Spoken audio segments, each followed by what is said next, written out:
बिस्मिल्लाहिर्रहमानिर्रहीम अस्सलाम वालेकुम। इंडिया के साथ जो अब हश्र होगा इलेक्शन के अंदर, वो भारत के इलेक्शन में नहीं, कनाडा के इलेक्शन में। क्योंकि कनाडा के इलेक्शन में अब जो नया लीडर होगा या नया प्राइम मिनिस्टर होगा वो गालिबन जगमीत सिंह होगा, जो कनाडा के अगले इलेक्शन चंद माह के बाद होने हैं। और उसमें ज़्यादा चांस है कि जगमीत सिंह इस वक्त जो पहले सिख प्राइम मिनिस्टर के तौर पर कनाडा के हलफ उठाएंगे। ये कहानी क्या है और इंडिया की चीखें जो आसमान तक जा रही हैं और इंडिया के साथ जो हशर नशर होगा, आप उसका अंदाज़ा भी नहीं कर सकते कि अगर जगमीत सिंह प्राइम मिनिस्टर बन जाता है। असल में जगमीत सिंह है कौन, ये कैसे इतना पॉपुलर हो गया कि ये कनाडा का अगला प्राइम मिनिस्टर बनने जा रहा है। और इंडिया ने 2013 में इसी जगमीत सिंह को वीज़ा नहीं दिया था और कहा था कि तुम आओगे नहीं, क्योंकि असल में वो कहते हैं कि खालिस्तान का सपोर्टर है और ये वहाँ पर सबसे जितने भी खालिस्तान के सपोर्टर्स हैं, जो इज्तिमात होते हैं, जो सब कुछ है, उनकी बैक पर ये बंदा खड़ा हुआ है। कहानी का रुख ये है कि असल में हालिया जो इलेक्शन हुए थे, उस इलेक्शन के अंदर जस्टिन ट्रूडो की पार्टी को 160 सीटें मिली और हुकूमत बनाने के लिए उसको चाहिए थी 170 सीटें। तो जगमीत सिंह 2017 तक मेंबर ऑफ पार्लियामेंट रहा, बनता रहा, लेकिन न्यू डेमोक्रेटिक पार्टी ने इनको अपना लीडर मुंतखब कर दिया।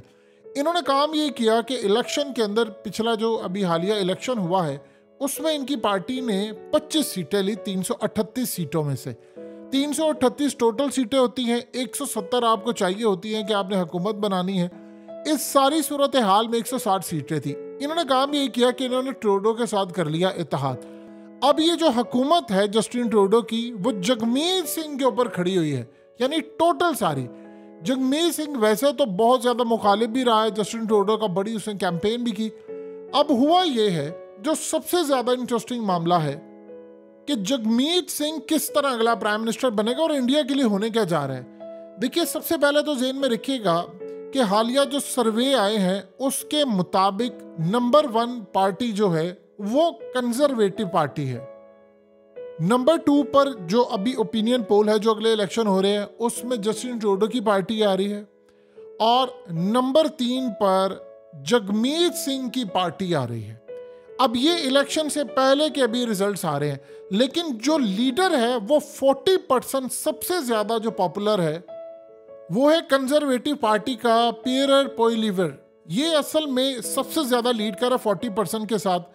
नंबर 2 पर आ रहे हैं जस्टिन ट्रूडो और नंबर 3 पर आ रहे हैं जगमीत सिंह।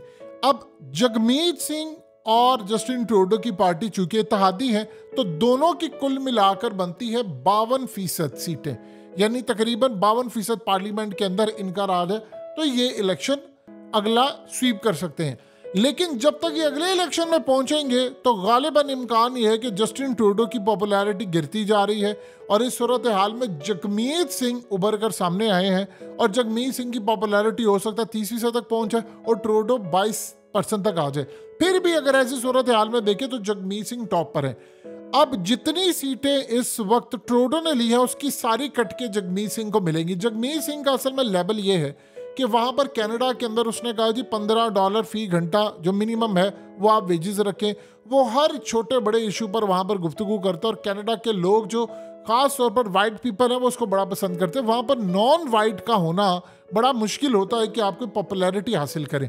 अब करते करते सूरत हाल ये है कि इनके दरमियान एक मामला तय हो रहा है कि जस्टिन ट्रूडो की पार्टी अगले इलेक्शन में जब नहीं खड़ी होती, यानी जीतती नहीं है पूरी तरह, तो जगमीत सिंह कैंडिडेट होंगे कनाडा के प्राइम मिनिस्टर के लिए और वो हलफ उठाएंगे। अगर ये सूरत हाल हो जाती, जिसका गालिबन इम्कान है, क्योंकि कंजर्वेटिव पार्टी के लीडर चाहे जो मर्जी कर ले 40% से वो हुकूमत नहीं बना सकते, तो इन दोनों का तो ऑलरेडी इत्तेहाद है।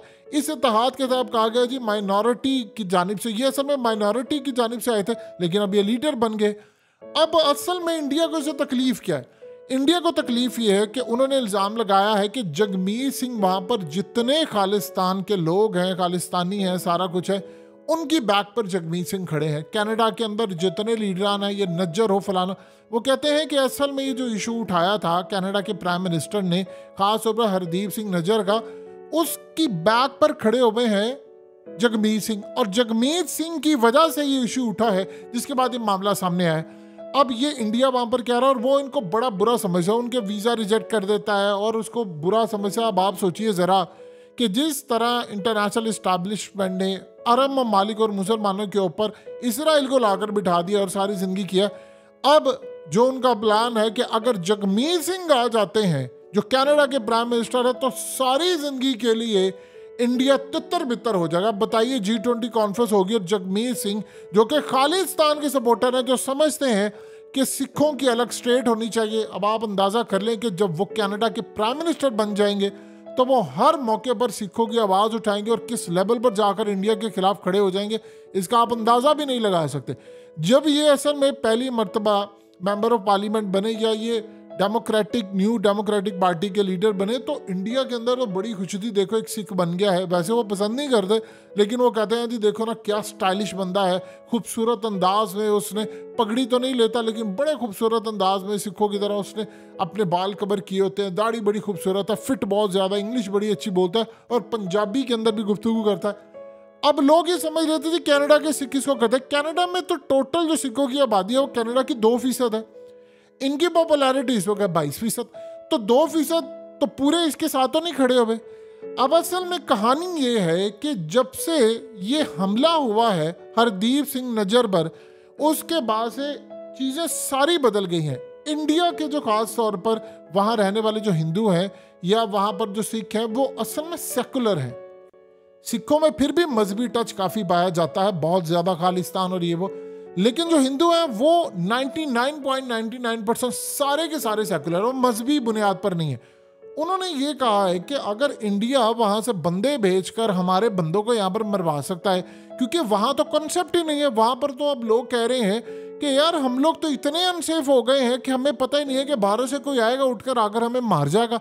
तो वहाँ पर असल में वो भी इनकी बैक पर खड़े हुए हैं कि अगर इसको हम वोट देंगे, ये बन गया तो मामला आगे जाएगा। अब जो कनाडा के वाइट पीपल है वो भी इसके साथ खड़े हैं, वो समझते हैं ट्रूडो फेल हो गया। ट्रूडो याद रखिएगा एस्टैब्लिशमेंट का बंदा है, आलमी एस्टैब्लिशमेंट का, और उसकी बैक के ऊपर खड़ा हुआ है पूरी दुनिया का निज़ाम।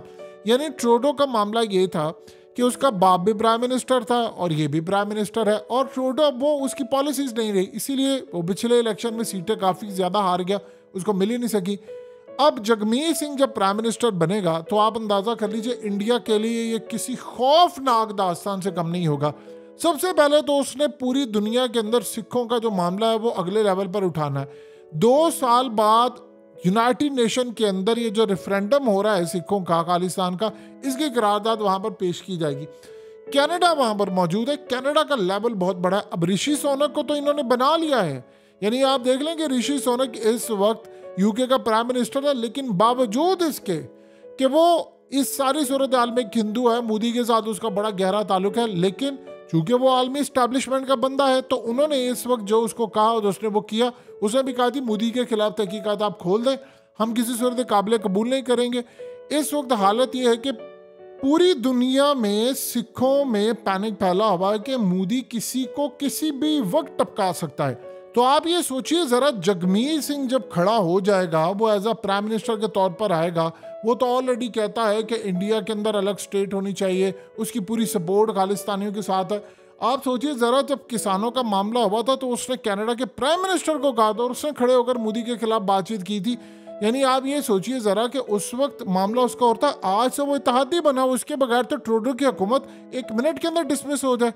अब इसीलिए इस वक्त उसकी जो ताकत है वो इतनी बढ़ चुकी है, उसने इंडिया के खिलाफ जो इकदाम कर रहे हैं, आप सोचिए इंडिया इसे कह रहा है जी हम सर्जिकल स्ट्राइक करने जा रहे हैं। अंदाजा करें ज़रा, वो जी हम न्यूक्लियर सबमरीन भेजेंगे, हम स्ट्राइक कर देंगे, हम फलाना कर देंगे, हम ये कर देंगे। तो कनाडा का प्राइम मिनिस्टर जब खड़ा हो जाएगा तो उसके पीछे पूरी दुनिया के सिख होंगे।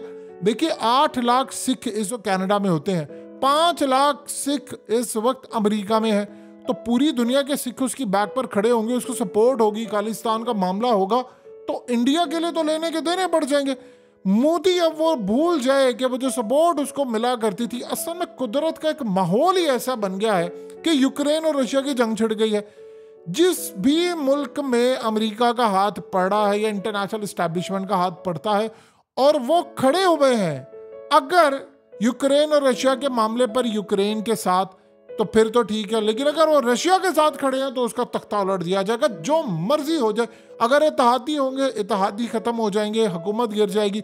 और मोदी का मामला यह है कि उसकी स्ट्रांग हुकूमत है, उसके नंबर्स पूरे हैं, लेकिन इस सूरत हाल के अंदर अब जो मामला खड़ा हो रहा है वो ऐसा ऐसा तो मोदी को कसूरवार ठहराएंगे कि भाई या तो तू रशिया के खिलाफ पूरे मामले पर खड़ा हो जा, या तो फिर हमारे आगे सरेंडर हो जाए चाइना के मामले पर।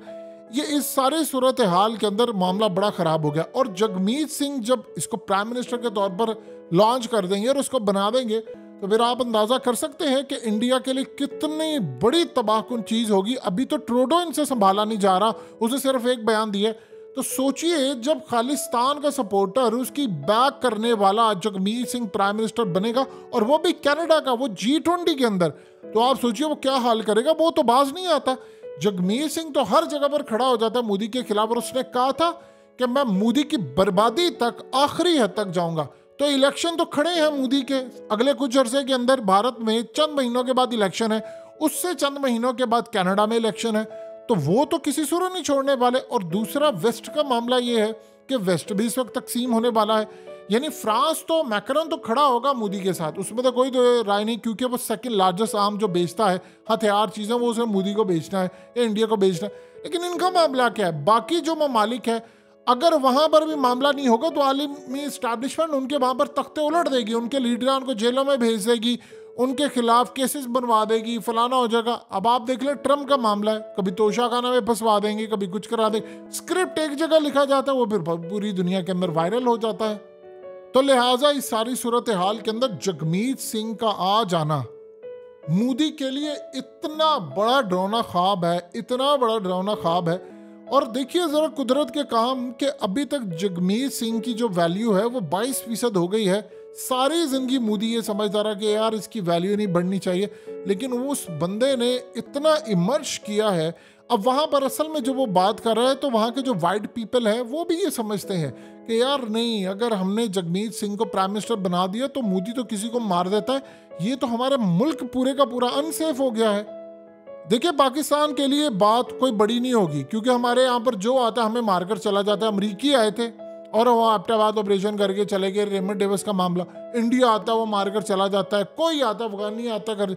लेकिन यहाँ पर वो कनाडा के अंदर वो ये सोचेंगे कि भाई इतना अनसेफ हो गया है कि कोई आएगा बाहर से उठकर आकर हमें मार जाएगा और हम मुंह तकते रह जाएंगे। तो इसीलिए वो समझते हैं कि ट्रूडो अब फेल हुआ है, हमें बैक करना चाहिए या तो कंजर्वेटिव पार्टी को या जगमीत सिंह को। लेकिन अगर तो इत्तेहाद हो जाता है तो जगमीत सिंह इतनी ज़्यादा सीटें ले जाएगा कि ट्रूडो बहुत ज़्यादा सीटें हारने वाला। तो लिहाजा उसको नंबर्स पता है, तो वो ये समझता है कि कल को मैं जगमीत सिंह के साथ खड़ा होकर अपनी हुकूमत बना सकता हूँ। यानी मैं प्राइम मिनिस्टर ना हूँ, जगमीत सिंह बन जाए, लेकिन मामला तो उसकी हुकूमत के ऊपर इंडिया के लिए बड़ी तबाहकुन सूरत हाल होगी। जहाँ जहाँ जुराइम होंगे वो सिखों का, बल्कि वो मुतालबा करेगा कि वो जो 1984 में सिखों पर हमले हुए थे उससे ऑलरेडी इसके ऊपर बड़ी आवाज़ उठाई है, इंडिया को वो अकाउंटेबल ठहराता है। तो ये तो मोदी के लिए हजम ना करने वाली बात है, लेकिन मामला बड़ा इंटरेस्टिंग हो गया है।